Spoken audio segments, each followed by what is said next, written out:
Thank you so much. I can start to see people coming through now, and a very warm welcome to you all. Thank you so much for making time for this.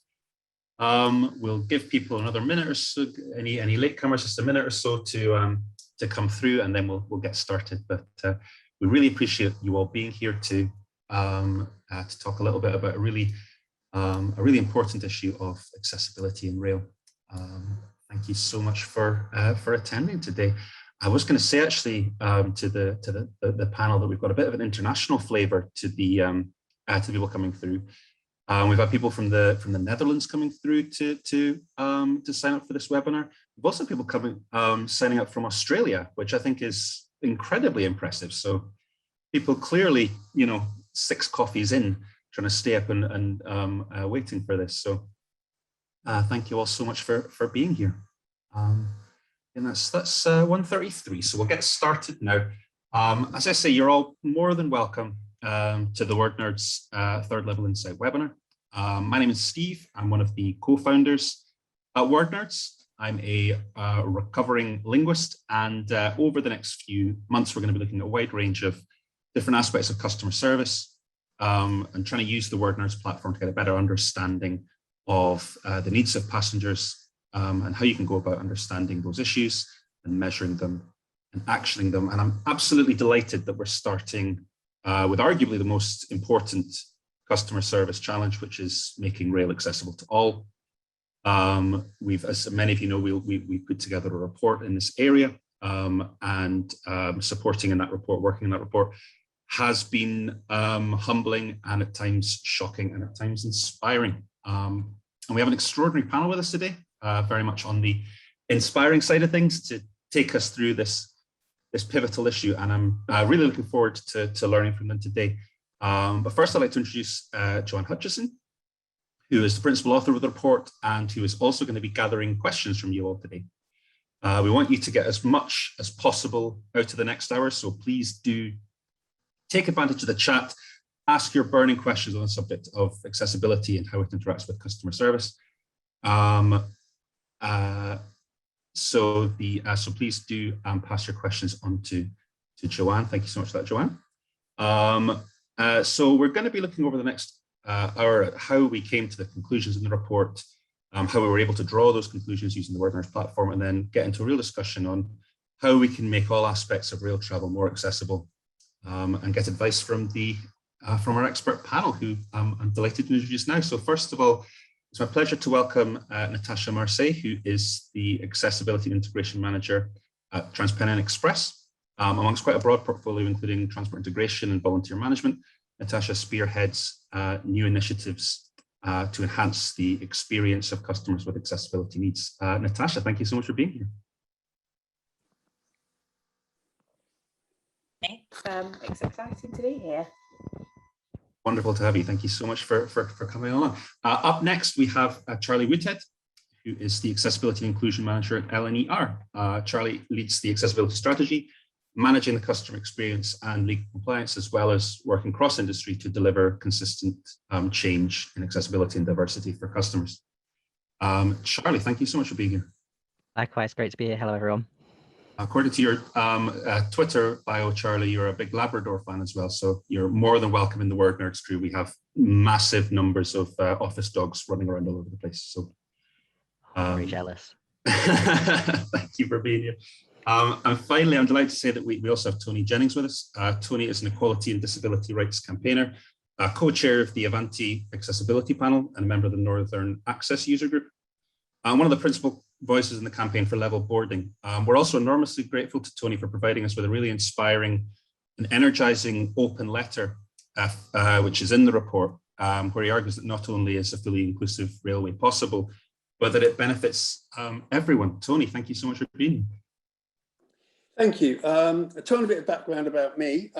My background is I'm a technology director. I relocated from London to the Lake District to find that my nearest accessible station is 10 miles away, or 25 miles away if I want to get on a train to London. So that's how I became involved with accessibility. And I was invited to join the Northern Accessibility Panel because at the time, I'm a mobility scooter user, and mobility scooters were banned on Northern trains. So I was really excluded from train travel completely. So in collaboration with Northern, I'm pleased to say that we developed their new mobility scooter policy, and mobility scooter users can now travel on their trains. From that, I was invited to join the Avanti Accessibility Panel. I'm now their co-chair, as you said, and it's a very proactive pan-disability group. And what's important is the members are involved right from the design stage. So we've been invited to contribute to the Pendolino refurbs, to the new Hitaches. They're going to be rolled out, or the Pendolinos will be rolled out by the end of 2024. We're involved with staff training. We're involved with their social media, and it's a really collaborative way of working, which I think is really important if we're going to have change. So I really believe in working with the rail industry, and I believe in the power of partnership and what we can achieve doing things together if we listen to each other. Wonderful, thank you, Tony. That's a wonderful place to start, and I think a really inspiring message that I know that all three of you kind of embody in your work. That the kind of the ability to reach out and to unite different aspects of this challenge and to work in partnership to make this happen. And I'm interested, you know, but before we get into the kind of the how of the report and how we went about processing the data and that kind of thing, I wanted to start with the why. And I wanted to ask you all that you've all made rail accessibility one of the big challenges of your working lives. And you know, no to extent you're preaching to the choir here, but why do you feel that that accessibility is such an important issue for rail to get right? And I don't know, should we maybe start with Natasha there, if that's okay? Yeah, sure. I think there's different ways of looking at it. Why am I personally interested in it? I guess from a very purely selfish perspective, I have a disability. I'm registered blind, so I can't drive. So getting the train's the only option. So why wouldn't I want it to be the best that it can be? That's the sort of purely selfish aspect of it. But I think there's so many people who rely on the train, and there's so many people who, like me, can only get the train and they don't have the luxury of driving. We're really enabling people to access the world by being able to get on the train, to be able to commute to work, commute to their friends and family. We're opening up everything that's near and dear to our lives. I think we've all realized during the pandemic, what's the most important things to us? It's connections, whether that's to colleagues, to people, to family, to, you know, going shopping, and all of them things inevitably need a level of travel and journey as part of that. And if that becomes a real stressor and a real complication because of your access need, that's not appropriate and that's not fair and right and just. So for us, the importance is getting that right and making actually the journey the bit of your day that you forget, because you don't, it's irrelevant. You know, you've got there, you're doing the thing you want to do. For a lot of people, maybe I'm preaching to the wrong people here, I was going to say, for a lot of people, the train journey isn't the most exciting part of their day, but Charlie would probably disagree with me there.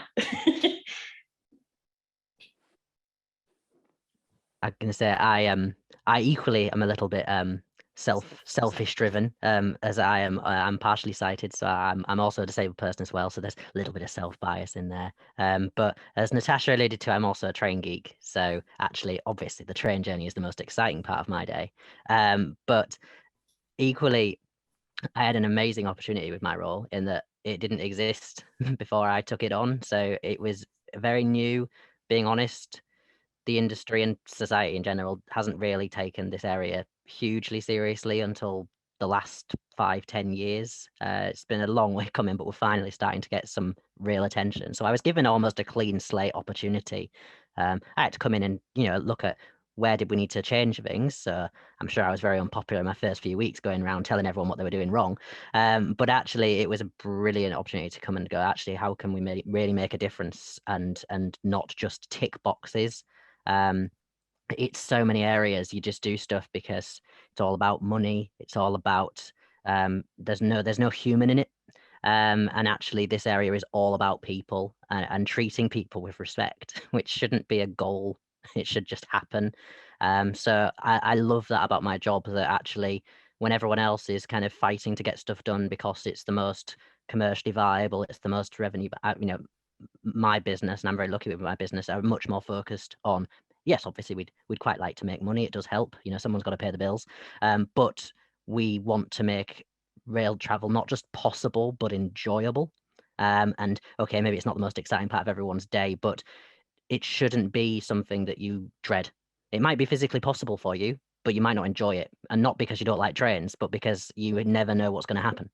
And that shouldn't be the case. You should always, it should be the easiest part of your day. And the reason, as I agree with Natasha, the reason it should be kind of the forgetful part of your day is you shouldn't really have anything to complain about at the end. You shouldn't be thinking that was really tricky. So I think actually I love that about my role, and I've equally been really lucky to chair our internal industry equality, diversity and inclusion group, which is a working group working across the industry, and they're basically looking at how we can make our businesses better internally as well. So how, as a young person in rail who has a protected characteristic, so again, we're focusing on disability, how we can make our businesses better for employing people who are disabled. Because if we get it right for our people, we'll probably get it right for our customers. If we can't get it right for ourselves, then we don't stand much of a chance at getting it right for anyone else. So I think it's an amazing opportunity. And as much as there are always painful parts of any job, it's just a really nice job. Like you can really, it's one of those jobs you actually can make a difference for people. And if we get it right, we can really actually improve society. LNER run like a 900-mile plus long network. We cover most of the east coast of the country. So if we get it right, we can really make travel possible. And as Natasha said, now more than ever, people want to see each other again. They want to go to work. Maybe they don't want to go to work, but they need to go to work. They want to go to see friends. They want to have a life. And if we get it right, we can make that easy and possible. If we get it wrong, we can make it awful. And why wouldn't we want to make it great? So yeah, I that's why I love and why I think it's such a great area to work in. It's really interesting, Charlie, because I was looking at it. It seemed like you weren't too far out of uni when you got this opportunity, and you were kind of you were suddenly kind of in the position of trying to push the strategy for a major sort of nationwide organization like that. What did that start out as quite an intimidating environment? Did you find that you were pushing against an open door, or that you had to do a lot of hard yards to get to that point? Yeah, I graduated university on a Thursday and started at LNER on the Monday, so it was quite a quick transition from education into a management role. And I was really lucky that LNER decided, rather than take someone on who has loads of management experience but not really a great expert in accessibility, that they focused more on someone who actually could learn the management stuff, because they know that's quite, I'd say, generic. It makes it sound dull, but it's across everyone. So I was lucky that I was given that chance. And actually, yeah, at first it was a lot more difficult, but I was quite lucky in that we had just weeks before I joined transferred to be LNER. We had been Virgin Trains up until weeks before. So we were really setting out our new, publicly owned business, our new vision, our new strategy. And I was really lucky to have the opportunity to dive straight in and think, like, how do we get this right from day one? So it wasn't complete clean slate. We weren't a brand new company. We still had all the same people, all the same trains, all the same ways of doing things, just a new name. But yeah, there's always closed doors. There's always closed doors. And but I think what my biggest challenge and moment of pride, I guess, over the last few years is turning those people, departments, areas that previously wouldn't have given this area a second thought, to the people who start ringing me to ask me about randomly niche questions, like that you think that is so niche, but the fact they're even thinking about it means they've changed. So no, we weren't perfect. That's why I came in, but it was great to see that change over time. And people want to change if you treat them like they want to change and don't shout at them all the time, and actually you work with people rather than just constantly telling them what they've done wrong. Actually, people generally do want to get this right. They just don't always know how. Yeah, wonderful. That's really fascinating. I think lots of bits in there to which we will definitely return. Tony, from your perspective, it feels again like you were kind of blazing a trail in this kind of area. Why do you think it's so important? Well, really, my passion is accessible tourism. And the more I looked at the rail industry, I realised that it wasn't joined up. I was shocked to find out that only 40% of the stations in this country are accessible. And at the current rate, they won't be accessible until 2070. I won't be alive then, and many of the next generation won't be alive then. And I really want to see a railway that's inclusive and fit for purpose, because no other marginalised group, it wouldn't be acceptable. It's only disabled people that are excluded from travel, because the accessibility right the way across the board isn't accessible. If you look at the government strategies to get disabled back into work, they want to get another 1 million people back into work. Well, we need access to affordable transport to be able to do that. And that's not realistic at the moment. And you've only got to look at the London Underground. You go away from heavy rail, they've got exactly the same problems. I spent 30 years of my life in London, and the decades have passed and it really hasn't changed that much. And what's frustrating is that disabled people see a lot of strategies, and we're kind of bored of strategies and hollow promises, and we want to see action. And we do know that if the government implements rolling programs for things like level boarding, for access for all, getting stations accessible, it is affordable. And to do it in a piecemeal way that's not joined up doesn't work, and disabled people deserve better than that. And that's what I fight for, because future generations shouldn't suffer what we and previous generations of disability rights campaigners have been fighting for. And we need cross-party agreement to invest in these rolling programs, because strategies in themselves won't resolve this. So there are solutions out there, and it's important that under the new Great British Railways, that accessibility is taken seriously and it's prioritised and it's funded properly. Because I know that good staff training is really important, and I know that wayfinding is really important, and I know that technology is really important, and the app can do so much, but it can't replace motivated, well-trained staff and good station-to-station communications. All of those things are important, but it won't get disabled people on and off trains while the barriers still exist. And for me, the government have got to put the money in to make that happen, because otherwise we will be having this conversation in 20 years' time. And that's really my thoughts on it. No, it's just wonderful, the fact that you're attempting to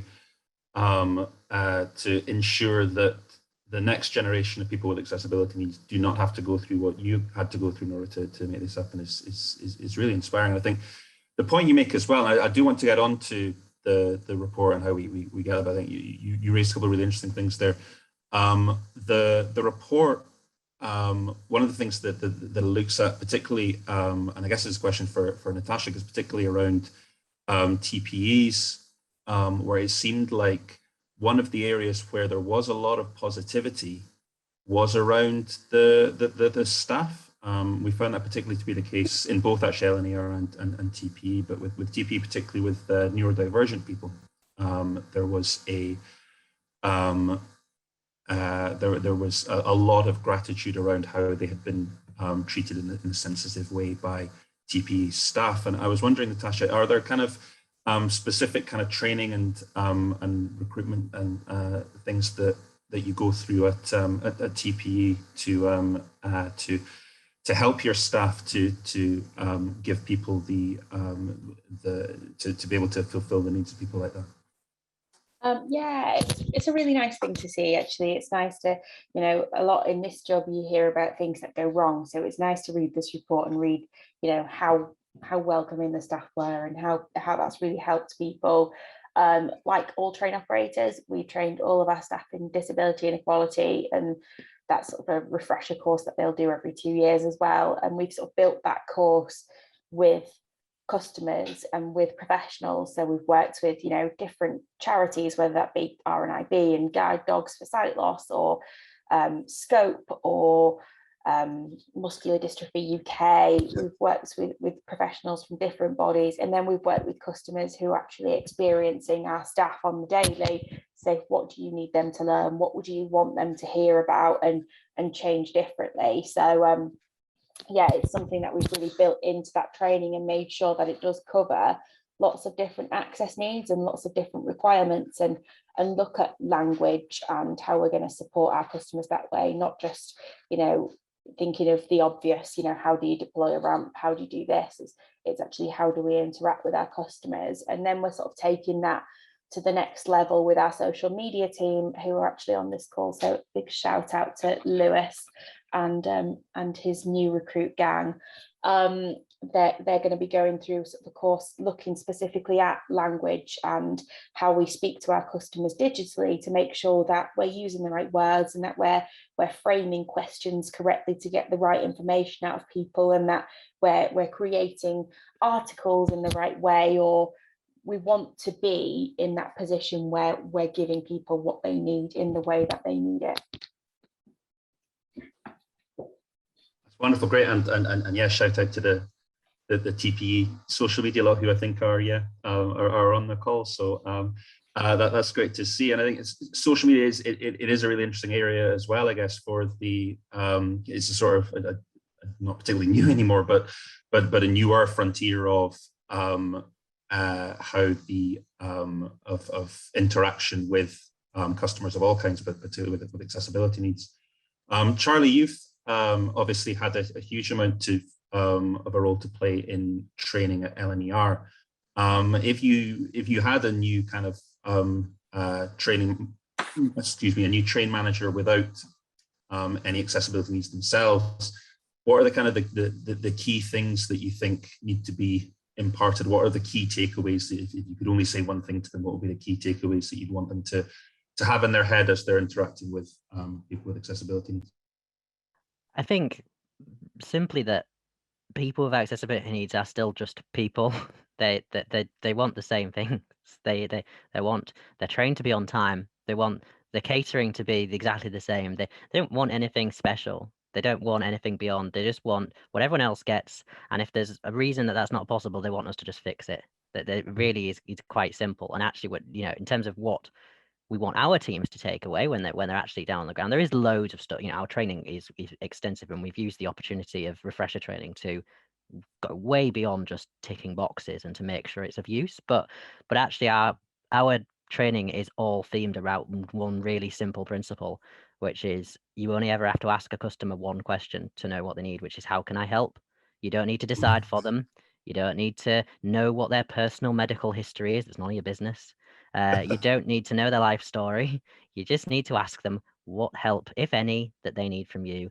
And equally, if you ask that question of a non-disabled person, they're not going to assume that you think they're disabled or anything like that. It's not a question that only works for disabled people. It's a really generic question that if someone is disabled and they do need help, that it gives them the opportunity to tell you. And then actually the rest of it, I can't train you for the rest of it. We can give you loads of useful tips, but it's down to the customer to tell you what they need from you. The generic stuff like how to use a ramp and all that kind of stuff we train you on, and that's great. But in terms of handling, I can't create a list of every possible circumstance you're going to come across, and we wouldn't try, because actually two blind people are potentially going to have completely different needs. And the best way to work out what the answer to that is just ask them. So that is, I think the people in our training get sick of me saying, how can I help? Because I'm sure I mentioned it about 300 times in the training day. But if I've hammered nothing else home, it is just ask that question if you're ever in doubt, because the rest will fall into place nicely. Wonderful, yeah, and I guess that's why we've talked a lot about how accessibility, to an extent, a lot of this is good customer service, and the fact that if you're trained to try and deal with the person rather than with anything that is you're then at a point where you are giving them the same service that you would give anybody, and then that makes it a lot easier for a train manager to know what to do, rather than to second guess themselves and assume that they know what a customer needs in any particular situation. That's really interesting. Brilliant. So I think that I can see kind of questions coming in from the group. If there are any more, please do send them in. I'm going to take the next kind of 5 minutes, if that's okay, just to go through the report and give you a little bit more information about how we came up with the data that we did. And I will do that. I will attempt to share my screen. And again, I would like to thank Charlie, because prior to today, Joe reached out to Charlie and asked about how we can go about making these presentations a little bit more inclusive and a bit more accessible. And it's made me think a lot about how I generally do this kind of thing. So thank you so much to Charlie, and please do stop me if I'm, if there's anything I can be doing better, because I'm really willing to learn on this point. Tony, I'm so sorry, you've got your hand up. Yeah, can I quickly briefly touch on something about staff training, because it's really important for of course, yeah, absolutely. social media teams to really understand what it is that disabled people want. And a part of that process is that they need, train operating companies really must employ disabled training professionals with a range of pan disability skills and knowledge to give the training, because only disabled people with lived experience really know that, and not all train operators do it. The better ones do, and that's reflected in the level of service and satisfaction that disabled people will receive at the other end. And it's also important that they recognise there's a human cost here for when passenger assistance goes wrong and what the consequences are. That needs to be a part of training. And really, passenger assistance, they need to take ownership at every stage, and that includes the booking, it includes social media, it includes at the station, so that people, disabled people, are just treated like everybody else. We just want to get on and off a train. But sometimes I think that's forgotten and the ownership is lost. And I think the ownership and giving training by disabled people will really help improve that going forwards.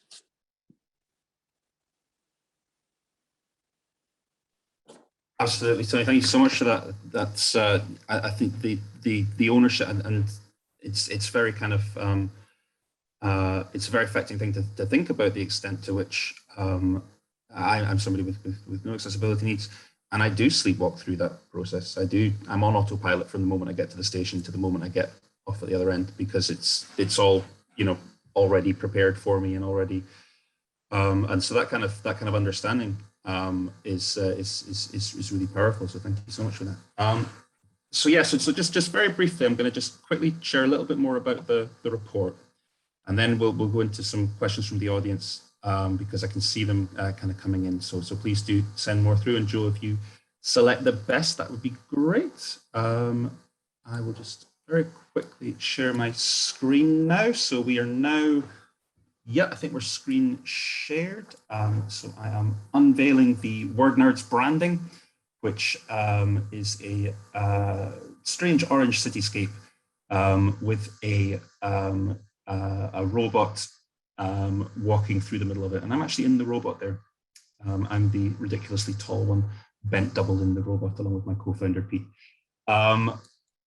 We are really excited to be putting out this third level insight report. I've got a couple of example pages there. And I think the reason why this was such an interesting area for us, we've been working with rail companies for a long time. And we felt like there were insights that were there in social media that weren't getting presented in a useful way. So this is our first attempt at doing that. As I say, we felt like accessibility is one of the kind of the most important areas of rail travel, so we wanted to start with that. We are in this kind of interesting situation with the data that we've put through. So we put through about, I think, 500,000 tweets over the past 6 months across all the major rail companies in the UK, looking and trying to identify and highlight the ones that are around the issue of accessibility. And that's a really interesting challenge. And the main reason that is such a difficult challenge is the problem of language.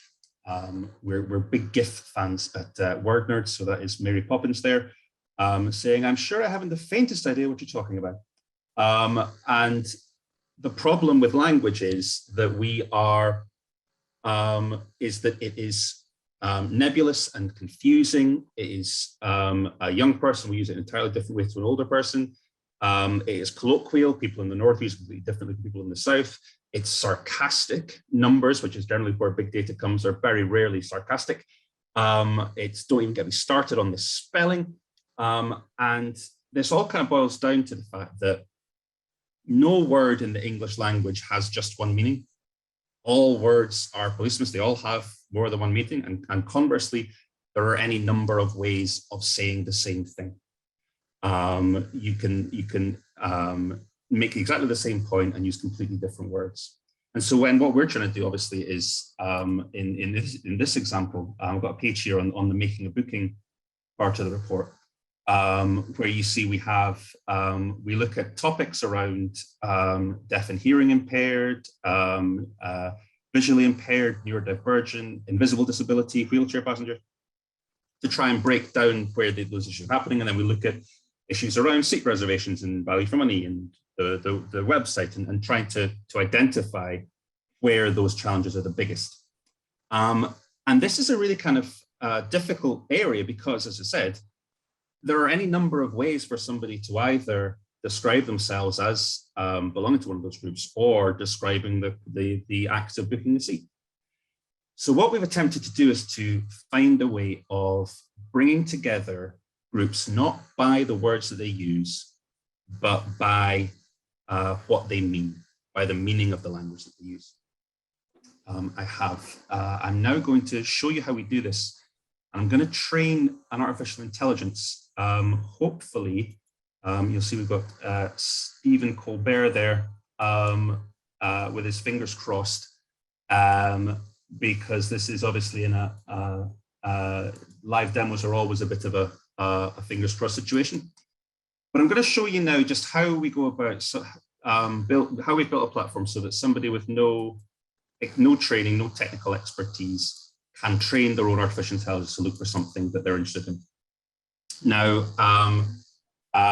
one of the things that we've found, obviously, is really kind of prevalent in lots of different parts of customer service in rail at the moment, is around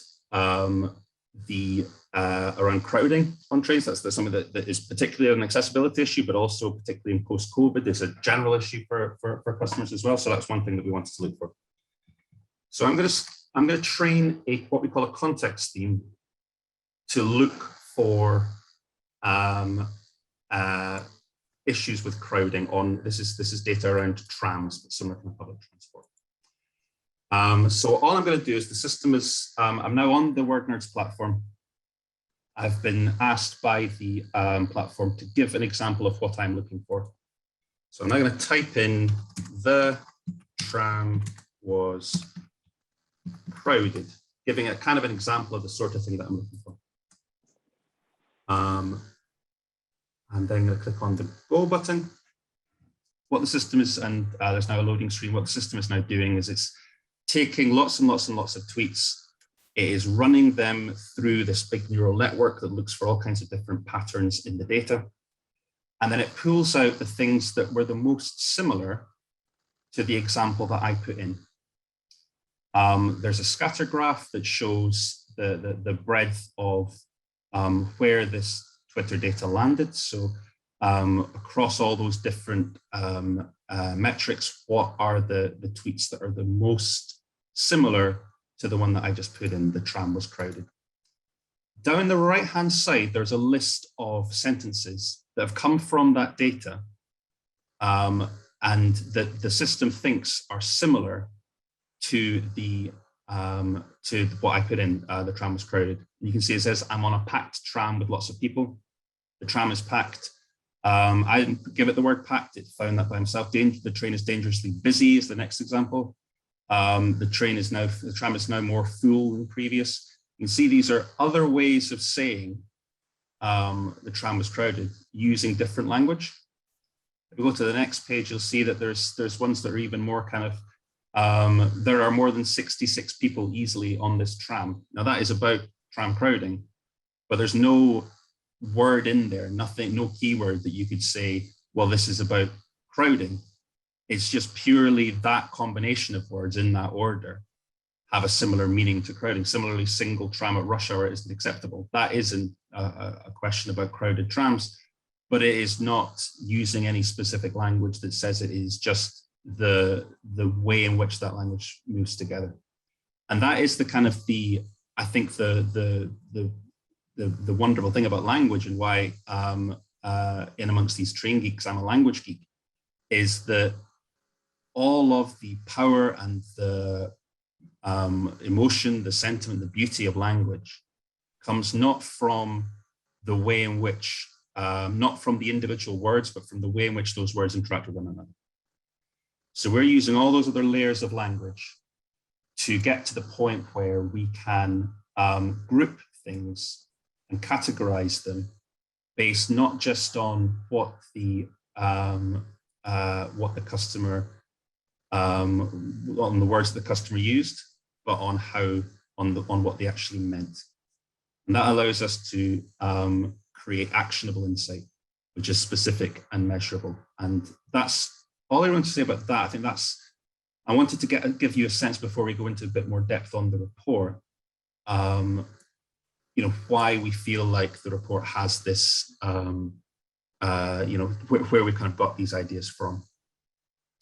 So before we go into more depth with the panel, Joe, are there any particular questions that have come from the audience that we'd like to ask the panel at this point? We've got one from Andy Fox, who I believe is from LNER. So Andy's asked, how does accessibility and requirements sit with the DfT plans to reduce staffing and propose changes to opening and closing times of ticket offices, which was something we did spot, was discussed in the report? Sounds like a me question, that one. Yeah, no, I mean, DfT particularly, so the Department for Transport, have definitely put a lot more focus into accessibility. Most people are mortified when they see pages and pages of requirements from DfT telling them what to do. Actually, for me and Natasha, I'm sure agrees to a degree until you see the list. But it actually shows that DfT are really taking accessibility seriously. Like, we've gone from being a little paragraph in business planning to our own section in business planning. And as Tony pointed out, strategies and all that kind of stuff are only one part of it. But there's been a lot of focus pushed onto accessibility. And I think, some of the work that we're doing is how we can be smarter about accessibility as well. So we know that what customers want and need from us is changing all the time. So, people are starting to use technology in different ways. People are starting to want different things from staff. They're wanting to be able to ask anything of anyone, which sounds like a really basic thing to ask, but actually as an industry, but also just as a society as well, we often kind of say, oh, ask this person for this, ask this person for this, etc. So there's a lot of pieces that we can be doing about how we get smarter. So I think that, we as an operator are really keen that we have a lot more staff, particularly on our trains, than a lot of other operators do, and that is a huge bonus to us in terms of what it allows us to do. So we know, as both Natasha and Tony have already kind of said, people are our most important asset in accessibility. Technology is great, and there's lots we can do with it. But we know that people are really key as well. So it all fits as part of a really big piece about how actually when you enter the station, do you get a really seamless experience? You can ask anyone anything. We can give you anything you need at any time. So there are lots of changes, and I think it will be really interesting to see what happens in the world of Great British Rail. No one really knows quite what's coming. We all have an idea, but it's, there's scary bits, but there's really exciting bits as well, because we know that the time for the government to be pushing a change for the rail industry now, while they're taking accessibility really seriously, is a good. If they'd been doing all of this 5-10 years ago, we'd have been a lot more worried, because we'd have probably been fighting for accessibility to be in the list of things that you need to focus on.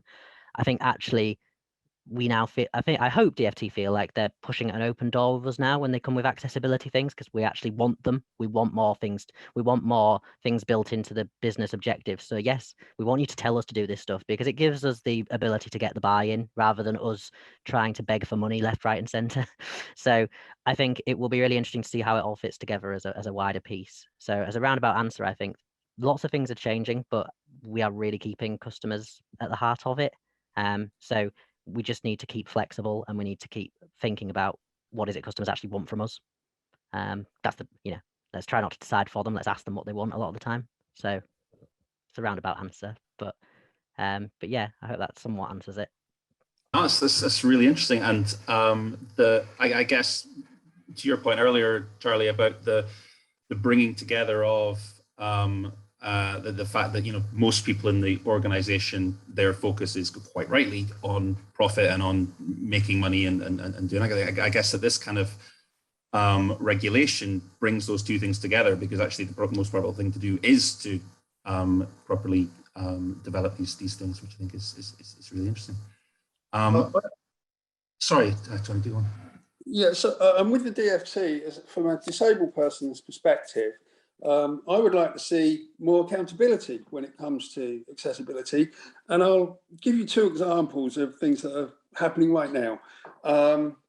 We've got a new passenger assistance app that's been launched. Disabled people rightly had expected a simple one-stop solution where we could book our assistance, we could book our wheelchair space, we could book best value tickets, and we can communicate with staff. That didn't happen. Questions need to be asked about the scope of the app from the beginning, because it was a missed opportunity. And where was the accountability in all of this? Because we're 4 years up the road and we've ended up with a alternative to a web form. It does have advantages, don't get me wrong, and it will if the recommended functionality improvements are added, but at this moment in time, it's not really that useful. Then we can move across onto rolling stock. We can look at the Greater Anglia Stadlers, which are fantastic because they're low floored.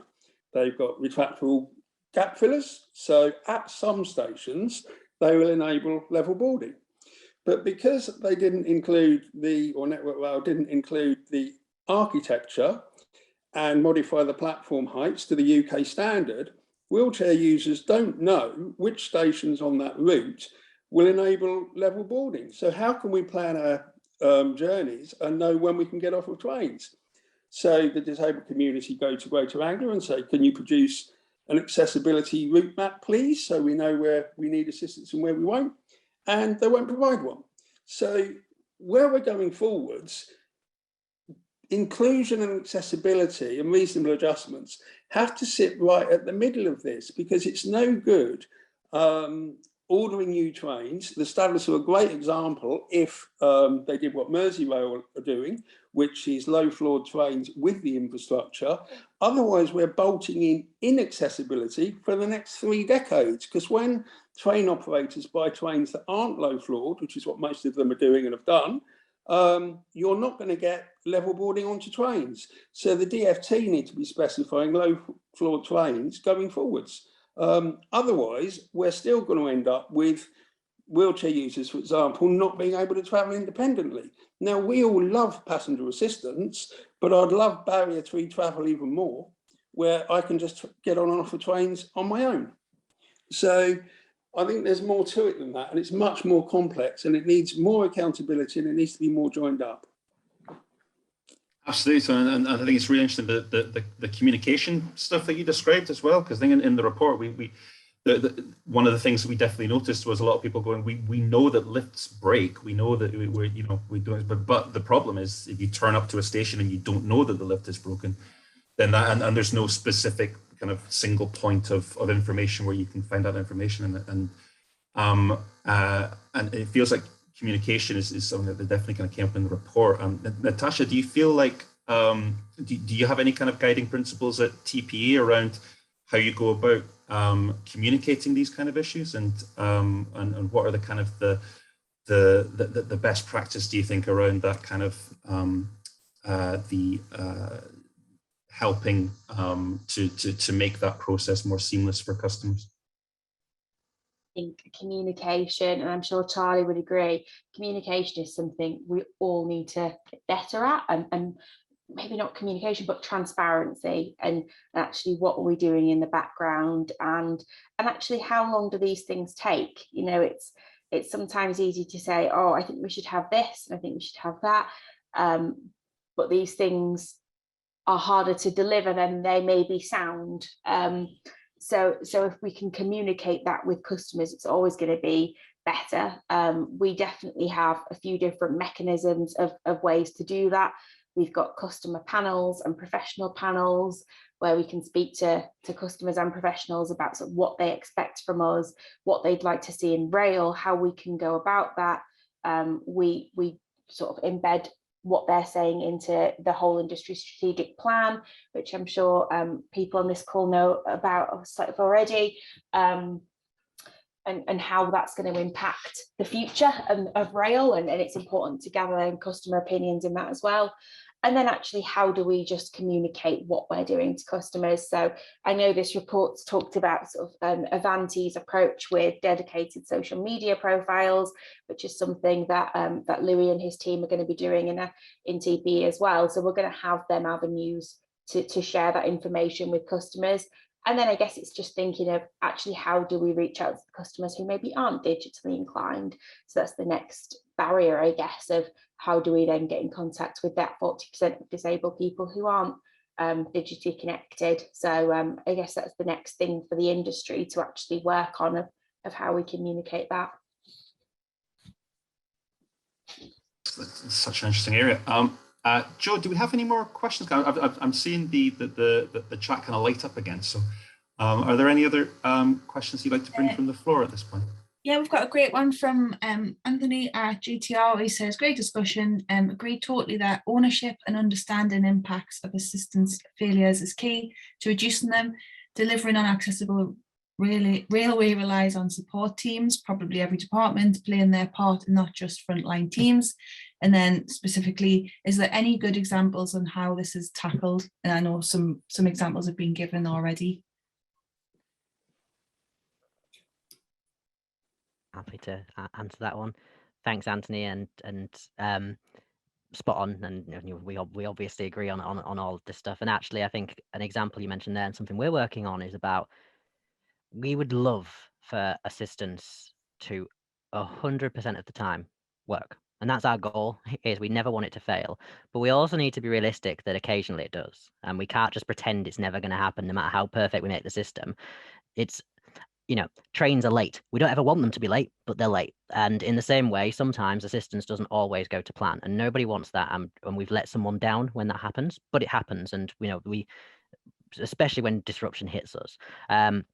So one of the things we've been really looking at is how we better investigate those instances, however big or small, and not with an intention of, oh, look who screwed up here. John on King's Cross Station didn't meet Mr. Smith, so he's let us down, so let's go and tell him off. Absolutely not. That is not the case. And actually, it's often nothing to do with the individual, but more the either the amount of staff we had, or the amount of time notice they had, or the resourcing at that time of day. There's loads of reasons why assistance actually does go wrong. So, but what we really want to do is, while we're fixing that in the background, because it's all good and well as fixing that, how does the customer feel about the whole experience? So we're doing a big piece at the moment about how the second we know that assistance has not been delivered, that we get in touch with that customer straight away. We get, as soon as we can, we let you know we've let you down. Because we know that actually, if you don't think we even know we let you down, that's going to immediately knock your confidence about how good we are as a railway. But at least if we can acknowledge that sometimes we do mess up, and when we do, we get in touch with you, we get your refund process straight away, because we know refunds is not really what people want. They actually want a reliable service, but you're entitled to it, and we need to make sure that we do that, and that we reassure you about what we're doing. So we've really improved that, and we're starting that at the moment about how we really investigate what happens on the ground, and equally, since the questions come from Anthony, which is a great example, us with Anthony from GTR and other train companies as well, we've all been going out and doing, away days with each other and looking at how different train companies do different things. And, we're a long distance train operator for mostly, 90% leisure customers. But it's amazing what we learn from a commuter train operator based out of London about just the way they do things. Our assistance investigation stuff, a lot of the principles behind it, we learned from Southeastern trains.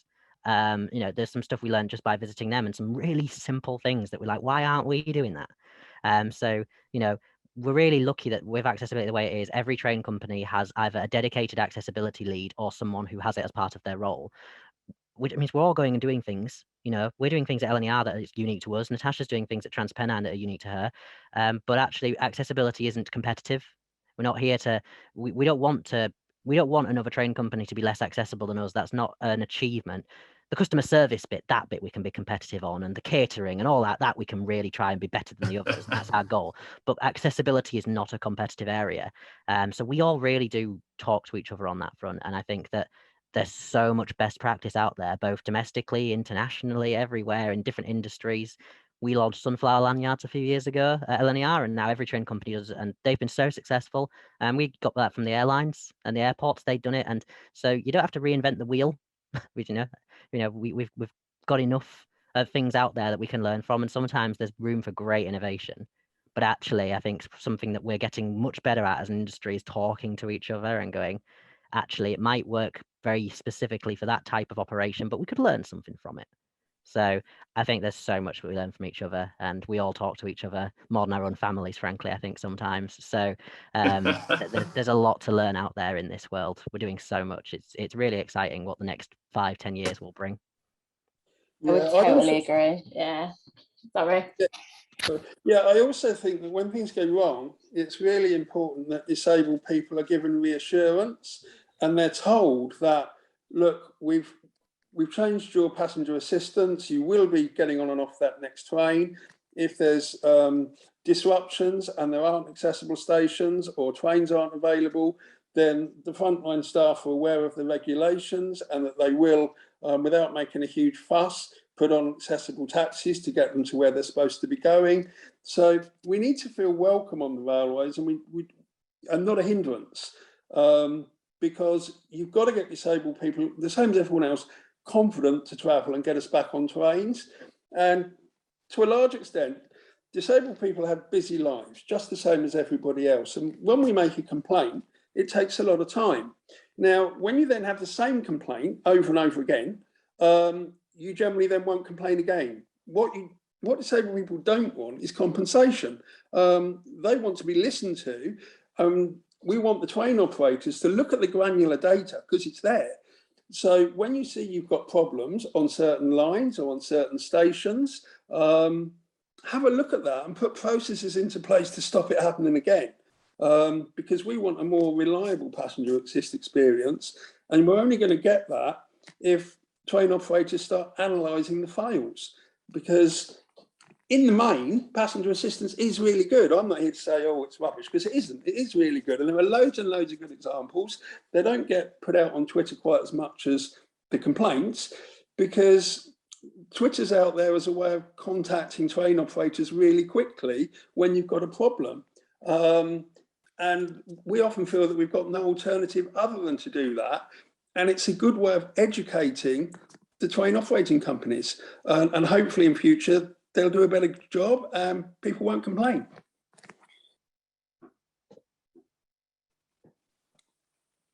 Yeah, fascinating. I think it's so gratifying to hear that it feels like you're all saying that the solution will come from you all working from all the campaigning groups and the individual talks all working together in order to highlight best practice and move it forward. That's wonderful. We've got about 5 minutes left. I can't believe the extent to which this hour has flown by. Whilst you, so we've got time for a couple more questions. So please do keep them coming through. I'm also going to ask Joe to, if you could share a link to our feedback form. It would be really, really useful just to give you guys a chance to copy it or to go through into the link. We'd love to get your feedback on what the on this event, on what you'd like us to cover next in this kind of thing. We're looking to build this as a real kind of resource for train operating companies in accessibility and beyond. So please do let us know what you think we can improve and what you think we can get better at, either in the report or at these webinars. Joe, are there any further questions that anyone has asked? Nothing. Sorry for throwing two things at once there. No, the form link's been shared. There is continued conversations on other things that we've covered, but no specific questions. Brilliant, that's great. Well, I was interested in one of the areas that we touched on there a little bit that that came out quite strongly in the report was around how challenging it can be with regard to delays and cancellations. We had, for example, a lot of hearing impaired people saying that the only way in which they were made aware of the, or which passengers were made aware of the change in platform, say, was over the tannoy, and therefore they weren't made aware of it until after the train had left, and that kind of thing. Which again, if it feels like something that the kind of a lot of people would kind of sleepwalk through, and it doesn't feel like a massive thing, but that kind of I guess getting that kind of insight.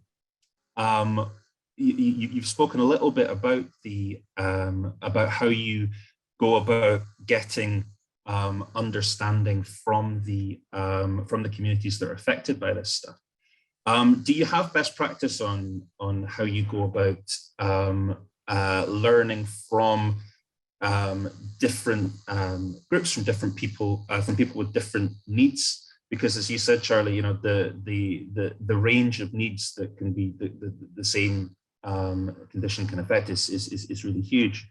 So I was interested about how best practice about receiving feedback from passengers.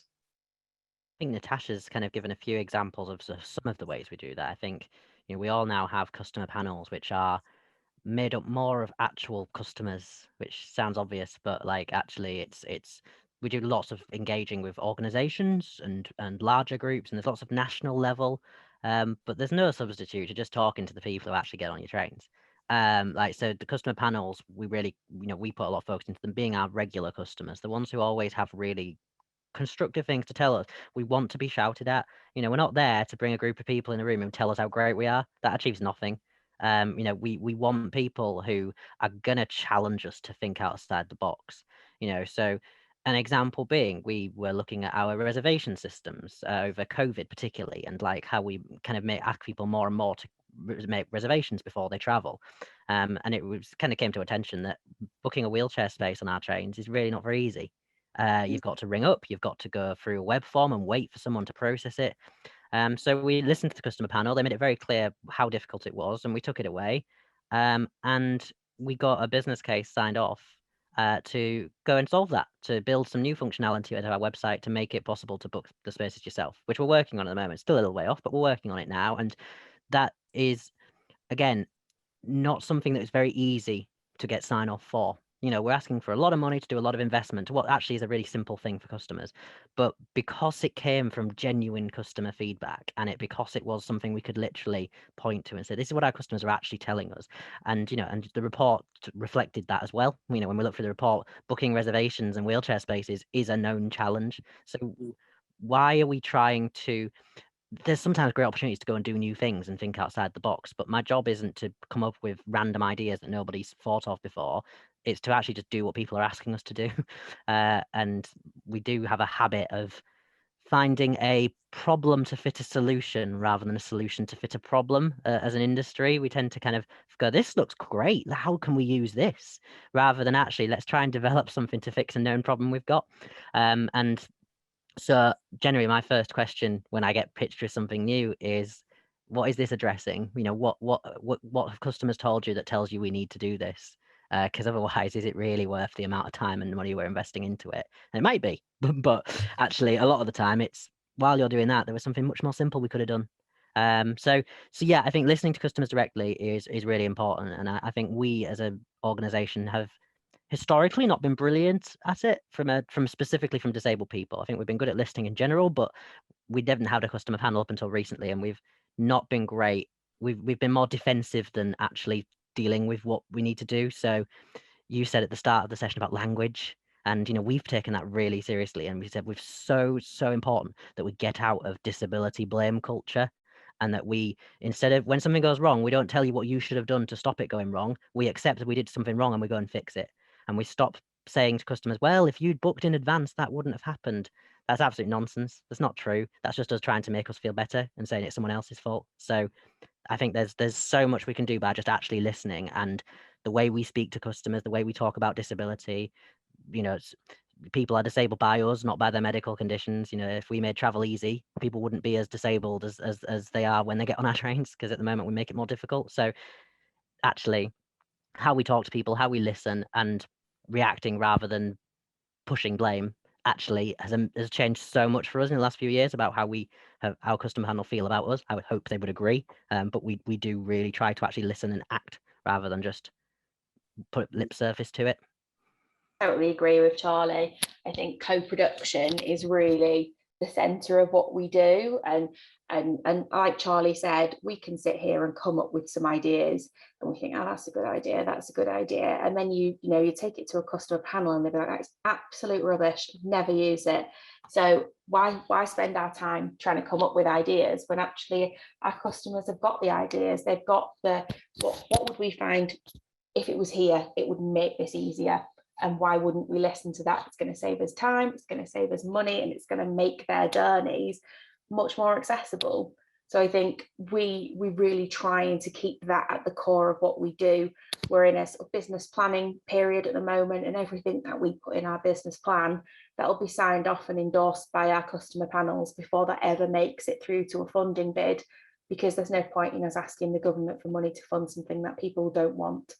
Our customer panels, every quarter they have the opportunity to report into First Rail Board. So that's the people who are very much higher than my pay grade, and they get to tell them what they actually want to see, what they want to hear, what they're thinking about, what's the sort of mood music on the street, and get that fed into somewhere really high up and really senior, the people who have that authority to change things or to think differently when they're talking about very big projects.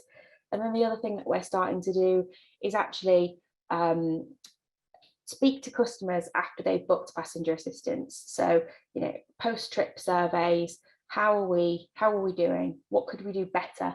Why wasn't that good enough? What did you want to see at stations that wasn't there right now? And we're doing that in collaboration with other operators. So then when we get our results and when they get their results, if they've got 90% something and we've got 50, right, what do you do differently to us? What can we change? What can we learn from and evolve? How can we be better? And not for us, not for league tables. How can we be better for our customers?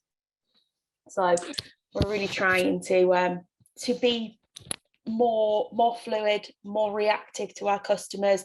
If we get a complaint, you naturally look at it and think, oh, right, just somebody complaining, let's give them some money, it'll go away. Like Charlie said, oh, you should have booked it, you should have done this, you should have done that. No, that's the completely wrong way to look at it. Okay, this person's complained. How has anybody else complained about this? Has anybody else complained to other operators about this? Okay, this is a problem, like Charlie's wheelchair booking situation. What can we do to fix it? Go to our customers. What do you think? Has this been a problem for you? How do we fix it? Start escalating that, put it into a business plan, actually do something with it. And that's what the really exciting part of this job is that someone can come with a problem and 6 months later it's, something brilliant has come out of a tiny seed. And I think it's great. Natasha, I completely agree with what you've said and what Charlie said. It raises two quite big questions. As co-chair of the Avanti panel and working closely with Northern, I'm trying to encourage operators to communicate with each other for best practice. I'd like to take that forward a little bit with you later. I know that Brandon's in communication with you, Charlie, and Maxine will be with you, Natalia. But I'm concerned that if we go forwards in an individual top basis, we're not getting consistency across the rail industry. And we need a consistent, standardised booking process of best practice for all of these things. Otherwise, it's going to get fragmented and confusing. It's great that train operating companies through the accessible transport policies are recognising the importance of disabled people and lived experience and accessibility panels. But that raises the question of recognition and payment and remuneration of disabled people that sit on these panels with their expertise and their time, because all too often it's disabled people are kind of grateful to be at the table and they're the only people that aren't paid to be at the table. And it's all our ideas that are going to be taken forward to have an inclusive, accessible railway. And I think nationally that's something that the DFT and train operators have to look at how they're going to fund that going forwards.